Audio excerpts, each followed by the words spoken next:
All right, guys. As I said, I'm going to try to keep this one short, so I'm going to jump right into it.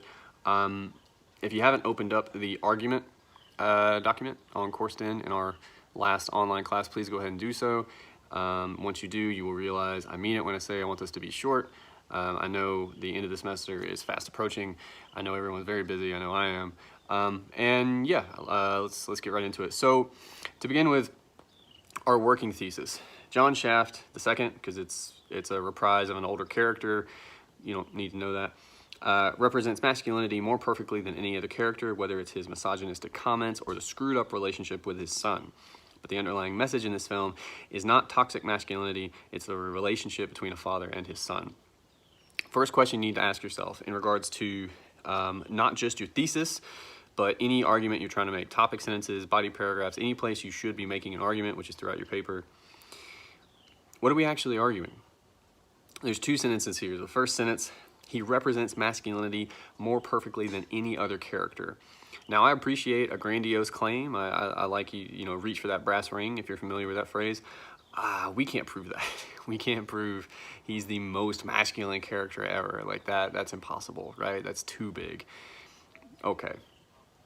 The rest of that sentence, we point out that he's misogynistic and he apparently has a screwed up relationship with his son. Okay. I'm willing to bet if anybody saw the film, I know a little bit about the original Shaft. I know very little about Shaft 2, but I assume he's pretty similar to the first one. So, yeah, that's probably pretty observational, right? Like, you would probably watch the film and if someone came up to you and tried to prove that to you, it wouldn't need to be proven, right? So we're in banal territory in the first sentence.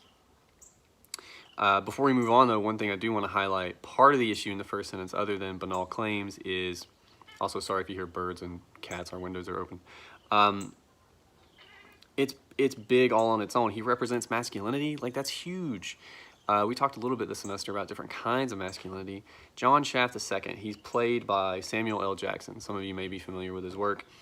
What kind of masculinity is he representing? Can we get more specific? Yeah, he's kind of old school black masculinity. We'll start there.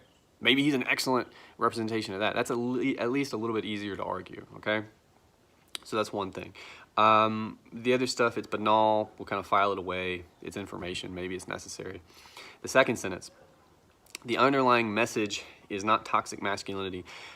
I think they're trying to argue something here. Maybe the phrasing is getting in the way, but we are also saying that the last two bits of information we just got in the previous sentence, that's kind of how we're defining toxic masculinity. Okay, sounds good. Again, banal. We understand that those are toxic ideas, okay? But then we say what really matters in the movie, apparently, is this relationship between a father and his son. I'm willing to hear that, but I need to hear it, right? That we don't explain what that looks like or we're going to argue about it. We just kind of leave it there. So that's what we have to address. What are we actually going to say about fathers and sons in this movie? Not just in terms of masculinity, but perhaps black masculinity, right? Because that's more specific, that things are different for different kinds of people. How do we go about this? Well, below the thesis, I've set up for you what I call an although statement. And I've talked to a few of you about this already, but although, and then you follow that with a true, probably banal claim. And we have one, right? Although Shaft seems to celebrate toxic black masculinity. Easy. You have what sounds like a misogynistic character. He has a screwed up relationship with his son. Sounds toxic. He's a black man, black masculinity. It's all there. It's all banal. Wouldn't take any work to prove that. But what an although statement does is it forces you to continue the thought, to argue something that I feel is truer, right? So we're not saying that the film doesn't have toxic black masculinity. It seems to, okay? But an although statement forces you into that banal claim, then a comma. What comes after that comma is harder, but usually the difficulty is because it requires proof, right? It requires thought. And so that's the stuff you got to work on. That's the stuff that can guide a paper. Now, what is that going to be?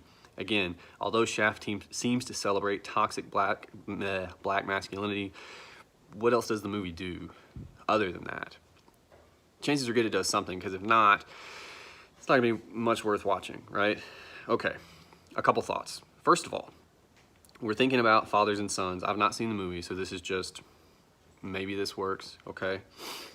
Are we saying something about how sons maybe aren't necessarily their fathers, you know? And what about that? And the other question I had, maybe people are more than their gender in some way. So what do those mean? So for instance, sons aren't necessarily their fathers. I happen to know because I looked up the plot of this film, and the student told me about it as well. John Shaft is like an old school police detective. The original Shaft was like a 70s TV show, if that helps you picture it, okay? And he kind of has some of those values even in this movie. His son is a tech nerd. He's like into computers and stuff. So already you get a different kind of picture of that guy, right? And he doesn't kind of fit those stereotypes. So obviously there's an issue between those two people. I really wish I knew what that sound was. Ooh, it's distracting. So anyway, what might it mean that, number one, a guy like this can have a son like that? And I'm willing to bet they reconcile in the film. I'm willing to bet Shaft sees like something about his son that's like, oh, you really are, it really is totally fine to be that way. Like Shaft's gonna learn something, right? That's how movies work. So that tells us that maybe these kinds of masculinities can be reconciled in a way. Maybe a character can start toxically masculine, but then can learn, like just the ability that this person that you would assume is just toxically masculine and that's it. We kind of put them in that box, right? That they can learn and grow and know something about the world other than that. There's an argument to be made there. Another possibility, kind of along those same lines, people are more than their gender. Again, you have this character who, to read this thesis, sounds kind of awful. But again, I'm willing to bet in the film, he surprises you in a way, probably near the end, near the climax, right? Things kind of come around for him. He understands something more about the world, something more about himself. So there again, we find out that these kinds of characters maybe, and again, they represent kinds of people. There's more to them than that, and whatever that is, that's going to be in the movie. But that's the end of that all those statement, right? You can probably hear the cat. There's a bird. Here, I'll show you. He sees a bird. Anyway, so although Shaft seems to celebrate toxic black masculinity, what else does the film do? You could all do that with whatever text you're doing. There's going to be a super available argument. Start with that, but force yourself to go past it. That's when you're going to come up with the cool ideas, the arguments. They're actually worth making. That's the end of this sort of talk about argument. Again, to remind you of a couple things, I mentioned in the last video, I have what I call an analysis template. If you're the type that maybe didn't take great notes, or let's be honest with some of you, never takes notes at all, you know, it is what it is. In the syllabus and other helpful documents section, scroll a little bit. There's an MLA template, and then I think just below that there's an analysis template. That is a really quick breakdown of the sort of structure we talk about when we talk about introductions, body paragraphs. I even include sections for secondary sources in the body paragraphs. Go take a look at that. It can help some of you out, probably a lot.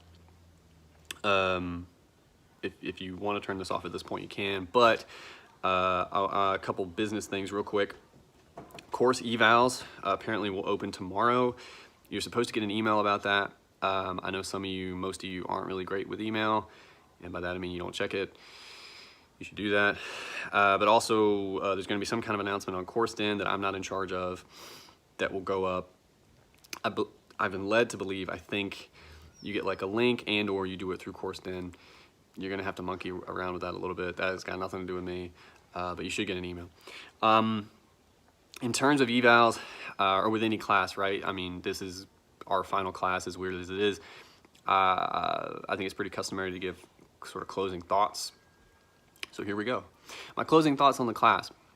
Those of you who've had me for 11-1 have heard this before, probably in a way, but I like to teach stuff that I feel like people usually take for granted, right? So those first couple classes, right, when I ask weird stuff like, what are the rules about, you know, urinals, you know, people snicker, because it's, you know, it's an intimate thing and it's weird. But at the same time, we do have rules, right? And especially maybe for some of the women in the class to hear some of the guys talk about it, I hope it was fairly revelatory. But even when we're not talking about urinals, right, it's that same approach to all manner of things just in your life, your day-to-day existence that you take for granted, right? We all do. But I like to teach that stuff because I like to have you thinking about that stuff. Because if you can take a thing that you always just assumed is like, well, why is it this way? Well, because it just is. That's not true, right?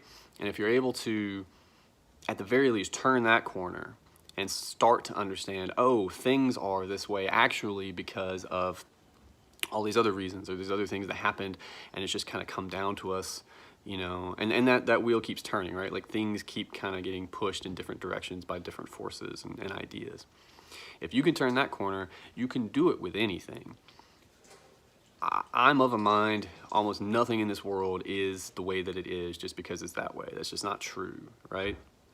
And so if you can take a class like this where we investigate, it's a gender studies class, but we mostly investigate masculine stereotypes and what they are, but also why they are, you know, all that nonsense.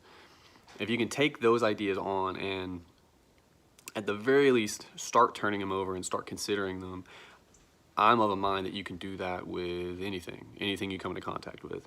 All the stupid commercials you get bombarded with, weird ideas that your parents have, or just a movie you see now. Like, chances are very good if you take a step back and do more than simply be entertained by those things, you should be able to start to pick them apart, consider, well, why is it this way? Fun story, got a call in the middle of a video. Anyway, I said what I had to say. Hope the end of the semester goes well for everybody. Hope you learned something. And that can be any number of things, by the way. Statistically, some of you aren't fans of me. That's the truth. That's just how it works. So you probably feel something along the lines of, I didn't learn anything.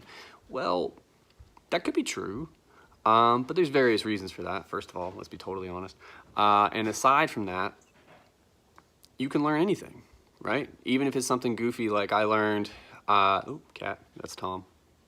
I learned not to take a class at a certain time of day. That's an important lesson. Some of you, I hope, learned. Like classes after lunch, for instance, are really tough. They're tough on me. Maybe that doesn't work for some of you. There's all kinds of lessons you can learn. Take at some point after the semester, take like 20 seconds and just think, did I find anything out either about the world or about myself? Because that's kind of what college is supposed to be. It's supposed to be about you. That's all I got. Like I said, I hope everyone's safe and well. I'm kind of worried we live in a place that doesn't take a lot of this stuff super seriously, which is scary. But yeah, it is what it is. Catch you guys later.